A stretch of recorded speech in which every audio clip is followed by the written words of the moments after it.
Everyone's talking about homes. They're buying one, selling one, staying in one. You don't want to miss this episode. We're going to talk about the 100 Home Project in Jackson, Michigan.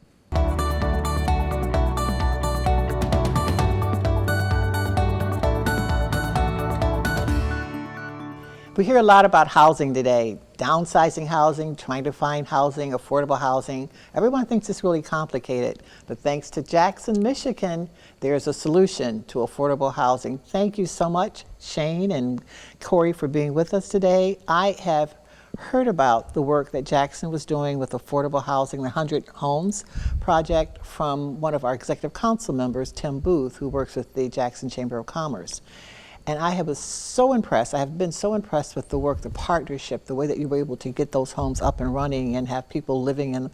So we're thrilled that you're on the show. We want to have you on the show to talk about how, and every other community out there, everyone else who's listening, take notes, because these folks have done it right. Thanks for being with us today. Thank you for having us. So first, tell us about the 100 Homes Project, what it is and how it got started. The 100 Homes Project is a down payment assistance new home program in which the City of Jackson provides $25,000 free for down payment assistance and an extremely affordable home, a 3-bedroom, 1.5 bath, 1,250 square foot model. That's for the 2-story. There's also a ranch model that's 983 square foot. But the best part is the price, $178,000. Wow. Wow. And actually the city is providing the $25,000 down payment that's needed for that home. It is. Wow. The city provides that. Somebody has to income qualify, but Right. a single person can make up to $70,000 a year. And this isn't restricted to younger, kind of the middle age, or older. Everyone has the opportunity. Don't you just love that, people? I mean, that's how it should work. And so I'm excited, and I know about the program, but I'm still excited. I'm still excited about that. So where did the homes come from? How did you find 100 homes? Well, we had been gifted from the federal government ARPA dollars. Yes. American Rescue Plan. $21,000 Jackson received, or 21 million, I'm sorry, 21 million Jackson received. Well, I thought of a program that had to be catchy, and that was the 100 Homes program. Fantastic. Now, when Corey and I spoke, we went back and forth about 89 homes or 91 homes, and I said it has to be 100 homes. So we needed $2.5 million of those ARPA dollars to provide the $25,000 down payment assistance. That's awesome. One of the other things I love about this that is so much different than other communities, you can pick one of any of the lots in our community to make your home, to have that brand new home placed on that. I love that. And where did you find the space, the land? Was there land available? The City of Jackson, about 10 years ago, engaged in a very robust demolition program to remove blight from our community. There was a lot of bad houses, houses that aged out. They were just old. It'd take more to upkeep them or rehab them than it would be to just demolish them. So those were demolished, which created a beautiful canvas for a new home. I say we tore down houses that were built in 1926, and we're building new homes in 2025 and 2026. Wow. Wow, that's fantastic. So how do people apply for it? I would imagine you had tons of applications for these homes. What's the process? So we have, and we want to keep it easy. Yeah, we know I like easy. Well, and so do we. We know that in a lot of cases, maybe someone who's coming to the market for the first time, this is their first home, there's maybe a reason why. Maybe they've had a negative experience. Maybe they've had a bad experience with a bank, or it's been difficult. I think anybody who's been through the mortgage process knows that you've got to submit a lot of paperwork. It's a long process. So we want to make it easy for people. We want to remove those barriers to participation. That means that we need to give it a lot of personal attention. And that's not something that city governments are often good at. But in Jackson, we've really tried to flip that model. So we've got dedicated staff, myself, a gentleman in our office named Chris. We make sure that we take people through the process. We walk them through start to finish. That means that if they need help with paperwork, we're not just going to say, hop online and do it. We're going to go to their house. Maybe we'll take them a cup of coffee and a laptop. We're going to sit down in their living room. We're going to do it with them. We want to make sure that it's easy for people. Wow. We want to make sure that whatever documents a mortgage company asks you in an application process, because there's a lot of them, Yes. we're going to ask you for the same ones. So you're building your packet for us. You're building that organization of documents in advance. So when you get to the bank part of it, you're already done. That's fantastic. It's an easy process. So- and then from there, we get to help people pick their lot, pick their design, and That's the fun part. it's the best part, right? And we get to shepherd them through that process, and just kind of guide them every step of the way, so that it's easy, so that it's stress-free, and then when they get to the finish line, here are the keys to your brand new home. What's the criteria? I'll let Corey answer that. He's very good at this question. So this is an income-based program, right? These income levels aren't set by the city, they're set by the federal government. Many grant programs operate on what's known as the Area Median Income, or AMI. It's a number that comes out of HUD every year. It's updated based on a variety of income and inflation factors nationwide. So we have a chart, it sets the income threshold, and people have to earn under that income threshold based on the number of people that live in your household, right? So the flip side of that is, you still have to be able to afford the home. Right. As much as I would love it to be a free home, You're not Oprah. I can't. You get home. I wish I could do that. So we have to look at those income criteria and make sure that someone is under the federal guidelines, but that they're also earning enough money so that they're not put in a bad position down the road. Most government sources and lenders would tell you that they don't want a household to spend more than 30% Of their of income. their monthly gross on housing expenses. So we've taken those numbers and we really try to make sure folks that apply in the program understand that. We don't want someone to get in a house, maybe be there for a year or two, and then be cost burdened. Right. That, as much as we would love to get every family in a house in that instance, Right. that would be a fail for us, because we Absolutely. would have set that family up for a fail. So we try really hard to make sure that through that process, they're getting some financial coaching, they're taking some home buyer education, so that they are ready to be a Nice. homeowner for the long run. Nice. What about credit score? So banks normally like a credit score of at least 600. The higher credit score you go, the more favorable interest rate you can get. And so that's the threshold that we set as well. I think the other side of that is, we know that not everybody's going to be ready. Maybe people have had some life issues, challenges, whatever it may be. Everybody goes through them. We're not going to judge, we're going to help. And so we're going to set you up with some financial coaching, some credit counseling through some of our local nonprofits and banking agencies, all free. You can go through those steps, you can get ready to go. We've had 6 or 8 families now where they'll come into the program, they're not quite credit ready. We send them along that path and they come back to us a little while later, and now those families are in a home. Wow. So not only have we How lovely. gotten a home for a family, we've also helped them rebuild their credit and their Absolutely. financial security Absolutely. at the same time. So they actually go to the lot and pick out the lot? That is Select a true. lot? Can you believe that? No. We've seen a lot of programs that just designate one Right. area in their community. Right. And they focus on that. But this is about enjoyment of home ownership. This is about the excitement of having your home built for you Yes. by a builder. It's your brand new home. Wow. So you Wow. get to pick out the lot. Can you imagine you whoever your significant other is or your family, you get in the car and you drive around with Corey And you're you looking. look at lots and you say, this is where I want to be. Yes. Yeah, that's lovely. And it's great, especially for people who maybe they want to age in place. And aging in place, I don't mean the same home that's very expensive to heat, Right. very expensive to maintain. Right. But they could pick a neighborhood what suits their lifestyle at this point. It could be closer to downtown or closer to a park, closer to recreation. And if you have a lot close to where they want to be, That's what they They can select. select that lot. And then they can build their home on that lot. There's probably not any greater sense of pride and joy when someone goes through that process and are able to do that. What about older adults? A lot of times we're hearing at AARP that older adults want to downsize and they want to leave their big, or maybe they can't climb the stairs anymore and they want to downsize their home. Or are they eligible for this as well, or is it just new home buyers? I can answer that. It's Okay. not a new home buyer. It's not a first-time home buyer program. Anybody. Someone could, who is maybe older, and maybe they own their house outright, and they decide they want to sell that. Maybe they sell that house and they have enough to cover the full cost of the 100 homes. Maybe they can cover that. They have enough equity in it that they could cover the full cost.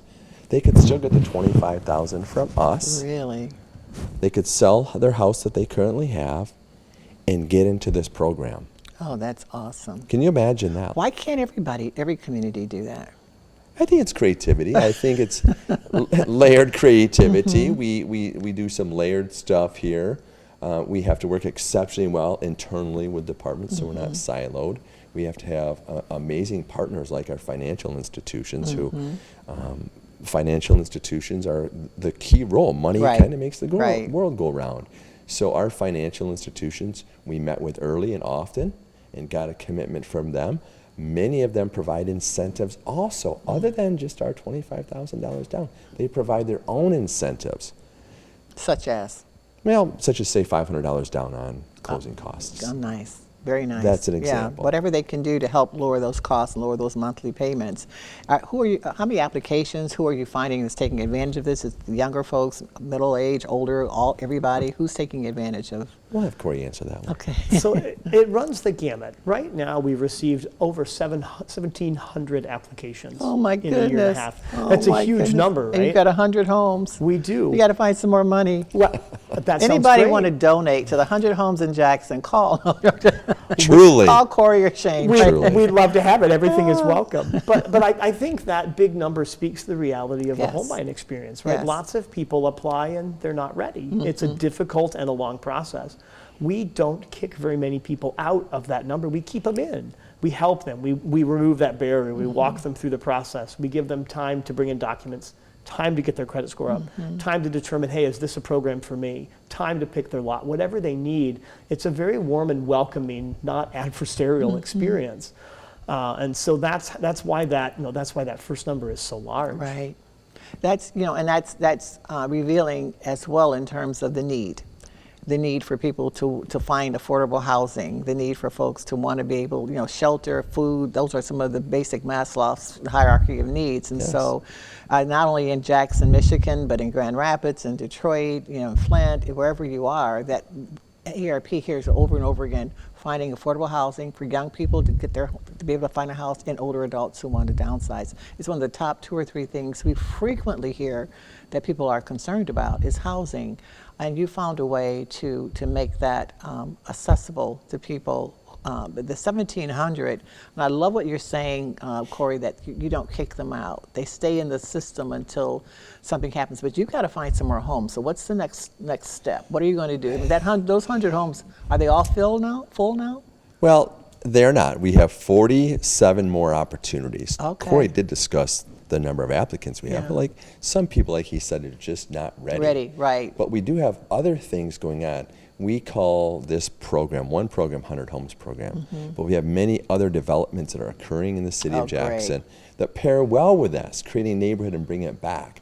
So if someone were to pick maybe an area of town which has more density of vacant lots, right? We're working on filling those lots so somebody could find a neighborhood, quite a few vacant lots now, but they envision what the neighborhood could look like in the future. We're working on with other programs to fill those. Nice. But if we Great. can digress back to the older, this is perfect for older people. Yes. I'm moving. You should. You should.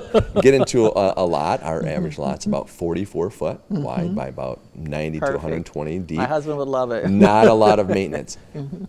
Your energy bill is going to go way down because Yes. every home has to follow the new energy efficiency codes. Nice. Nice. So it's perfect option. And when you think about the partnerships, the collaboration that you had to have, that you're working with the construction, the builders as well, and so do you have the same builders who are building all these homes, are committed to building the homes for you, or how does that process work? And that's for communities out there who are looking at replicating this model. Talk a little bit about the process. When you had this idea, because you had ARPA funds or ARP funds, you had this idea, who did you sit down and talk with, and what did they bring to the table? Builders. One of the first steps was actually sitting down with builders and saying, what do you need from us to make us serve you better as a builder? A lot of them it was customer service. So switching gears on how we thought as government to we're here to serve the builder. That was huge. In building, time is money, especially in Michigan. Right. You've got a window to build. So making sure that our service was so great that it would keep them on their timelines. That was huge. The other thing was the property that we're putting out to them for accessibility to. It's $300 for a lot. $300. Wow. Wow. If they go somewhere else, they're going to pay thousands, and that helps cut down the margin. One of the biggest discussions we had with them is, what can we do to help you with your margin? Builders will build anywhere if they can make the margin of profit. Right. And so that was one collaboration or partnership. We're talking to the builders to find out what they needed and what they wanted. And then the financial institutions had to come to the table and say that they will have a special program for these individuals, or how did that work? It was.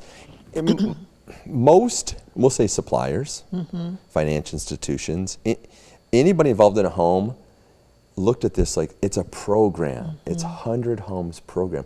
They wanted to be part of something that had the potential of success, get on a team that's a winning team.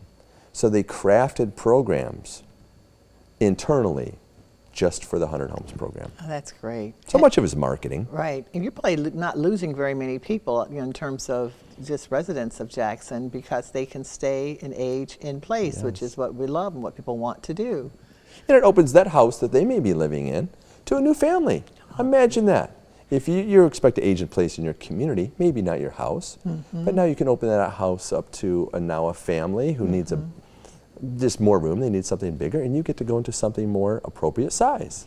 A little controversial question. If I had owned a home, sold my home, made enough money off of my home to be able to buy one of these 100 homes, and I'm still getting the $25,000, and then there's a person over here who is trying to find their home, their first home, or and can't afford it. Did you get any kind of conflict like that? You know, we kind of pushed back on that a little bit. We had that, but in a different, if you compare it to something else, if you and I work at the same place for many years together, make the same wage, and I'm not good with my money. Yeah.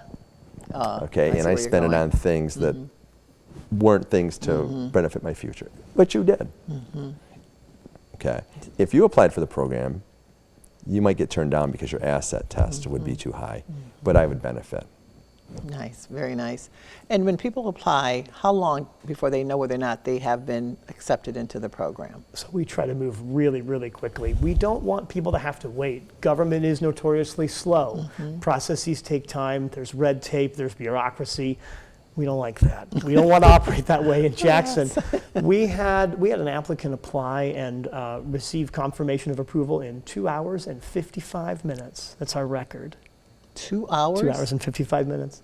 He was prepared. He followed all the directions. He gave us a call. We walked him through the process. Now, we've got other people that might take a few days or a few weeks. Our job is to review paperwork and follow up with people and meet with people as soon as they hit that submit button on the application. That's fantastic. I don't want someone to have to wait and say, oh, I submitted a week ago, you didn't call me. If that happens, we didn't do our job.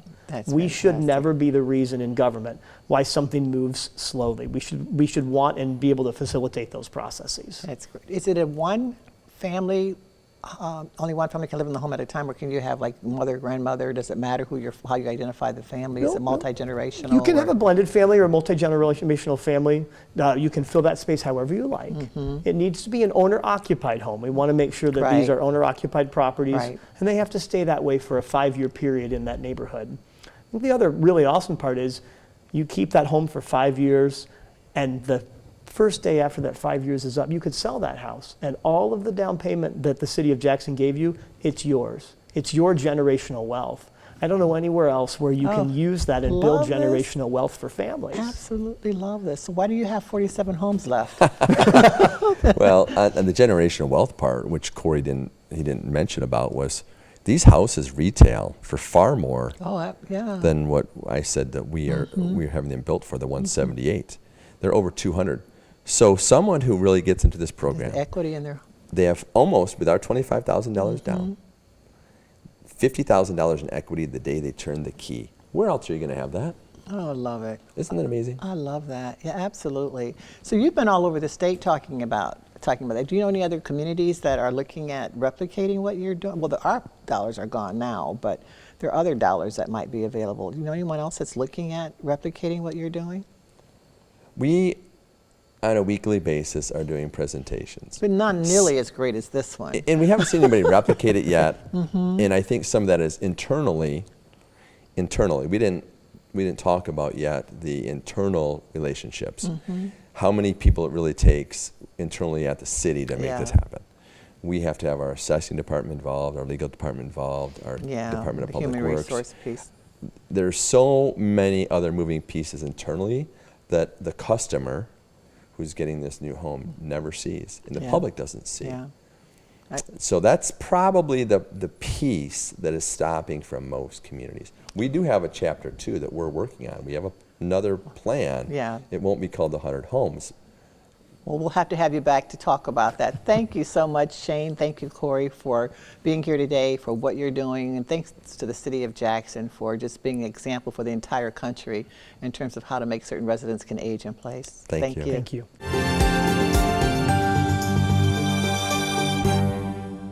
Hi, I'm Tracy Anderson with Impart Alliance. Today I'm joined by Bethany Dizer, who oversees the training program at Impart Alliance and also serves as our Associate Director. Bethany, could you tell us a little bit about the training program opportunities within Impart Alliance? Sure. We have a free training program for direct care workers. Any direct care worker in Michigan is eligible to participate, or any future potential direct care worker. So if this is a career you're considering, one that you're newly starting out in, or one that you've been doing for a while and want to learn more about, we have training options that will suit your needs. Tell me a little bit about what people will experience in the training program. So our training program is virtual hybrid. So some of our classes are delivered through an online classroom platform like Zoom. And some of our classes are in person and include hands-on skills performance. All of our trainings are done live. So they're led by an instructor who knows this material, who has experience working as a direct care worker, and knows how to deliver our standardized competency-based curriculum to direct care worker students. So it's a fun classroom type style, and there's something for everyone. Tell me why this is important. Because direct care work is an important healthcare job. I've been a nurse my whole career, and one of my most formative experiences was going to nursing school as a young lady. And I think everyone working in healthcare really requires that competency-based, expert-led education in the theory and the skills of doing your job correctly. Great. Thank you so much, Bethany. Of course. I have a question. Is there a way that you can unintentionally leave debt to your children? David? Paula, the answer to that question is yes. Now, we're not talking about credit card debt or any other obligations that you own, that you owe to somebody. We're not talking about that. You can't leave that kind of debt to your kids. But there is a sneaky way that your kids wind up in debt because you were intending to do something very nice. So you put your kid, who's maybe got some financial issues, on your traditional IRA. They're the beneficiary, okay? You die, and oh boy, here goes a lot of money to the kid through the IRA. The problem is that when the kid gets the IRA, it's not protected. What that means is the kid's creditors, not yours, but the children's creditors can come and take away the IRA. Oh, wow. All of it. All of it. The whole IRA, depending on the amount of debt that the kid has. Creditors and predators. But here's the problem. The kid now owes income tax on the lump sum. That they didn't even get a chance to use. Yeah. That's right. Wow. And so they could have gone through bankruptcy and wiped out the debt. In fact, the Supreme Court case that decided this, that's what was happening. The kid was going through bankruptcy. He gets an IRA. He says, I don't want it. They say, you got to take it. And then the Supreme Court said the creditors can take away the IRA and leave the kid with the tax debt. Oh, wow. It's not a straightforward kind of thing, but it's terrible because it's not regular debt, it's tax debt, Debt, the right. worst kind of debt you can have. Yeah, unintentional. Thank you, David. Good advice.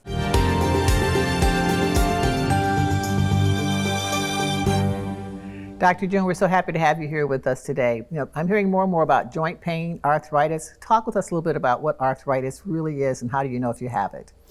Well, if you live long enough, you have it. Some of us happen to have much more aggressive forms of it, or for a variety of reasons, get it at an earlier age, and it develops as we get older. But everyone has general osteoarthritis the longer you live. And that's just the wear and tear arthritis of your joint spaces just wearing out. Can't you do anything about that? Of course. Okay, let's That's talk a about 2-hour that. conversation that we'd love to have. All right, well, we'll have you back on our TV show. But in the meantime, what are just 1 or 2 points that you would like to share with people, what they can do? Well, speaking of osteoarthritis part is staying physically active. Exercise. And everybody is so sick of hearing that. But if you do it, you will see results within 24 hours. You will feel better. You will feel difference. And you can build on that, pun intended. What kind of exercise? Lightweight training, just a lightweight set around the house. Everyone has some bands around the house that are collecting dust somewhere, and those band exercises that somebody showed you, or a YouTube channel could show you, or a book, or if you go to a rheumatology office, they'll give you a whole manual of exercises you can do at home. We'll show you how to do all of these exercises. Of course, the basics like walking, very good too. And will that prevent it or will that slow the Slow it down and prevent it to some degree. You can't stop it entirely, but muscle building actually reduces the pain and progression of osteoarthritis. And on a side note, can help with inflammatory types of arthritis as well. Start young, right? Start early? Yes, but it's never too late to begin. I appreciate that. Thanks for being with us, Dr. June.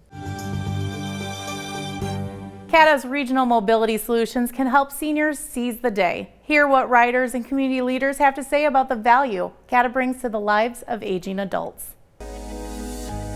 My name is Robert Blakes, but at work they call me Bobby, so just as long as you don't call me late for supper, we're good. I was born and raised in Saginaw, Michigan, but I became a student at the Michigan School for the Blind, and I've been living on my own ever since 1978. Of course, I've been using SpecTrain ever since the late 1980s. CATA allows me to be independent. I can do shopping. I can, if I need to go to a doctor's appointment or just being taken back and forth to work, CATA allows me to do that. I work for the Braille and Talking Book Library. We have a service that supplies books on audio for our patrons to read. They're the same type of books that you would find in a public library, but we have a population that we serve. They get the books through the mail. So my responsibility is to maintain the machines that the books are played on. And these are digital players. And you can pull the cartridge from the machine and you can download several books onto that cartridge so they can have many, many hours of listening to many books at one time. If I did not have CATA, I would have a hard time transporting my work back and forth. It has allowed me to not depend on friends and neighbors to take me places because sometimes they don't have the time or they may forget. CATA, you can place a call and set up a ride and they'll come and get you. Pretty much a guarantee that you will get a ride to your destination. Thanks for watching Real Possibilities. You didn't think you could own a home and all this other great information that you've heard today? Just keep watching Real Possibilities and learn exactly what's going on and be sure to share this information with others. Thank you.